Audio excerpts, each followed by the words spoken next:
piem mar ndigani oyawe ne nyithindo kowuok higa marom nade nyaka mane, to kaponi gipiem marom ni nyithindo riembo gi odongo koso odongo tie kidieny gi magipieme jomoko diere kan tie mapiem ae to nyithindo bende nitie.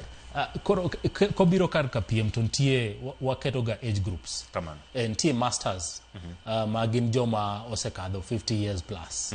Nitie veterans ma nitie around 40. Kamano. 40 years plus. Nitie elite. Kamano. Elite ng'eny gi chako 23 years. Kamano. Then there are juniors ma now below 23 and below. Then wan gi joma tindo ma nyaka igni adek mantie club ma oseng'erie modiga to chako donje piem. Kamano. Piem mar ndiga ng'eny nadiga kilometers adi nikech no ka ji oriembo ndiga seche moko achieo kinyalo na riembo ndiga to ka riembo kilomita moro achiel to awinjo ka koro tienda oseol ndinga rama ok anyal medo. Piem mar ndiga ng'eny ni piem mosedhi adwa ni mondo miwa moko kuom wacho ni examples kata mosedhi ndiga kilometers adi to gin ang'o gin madwarore ne ikruok ne piem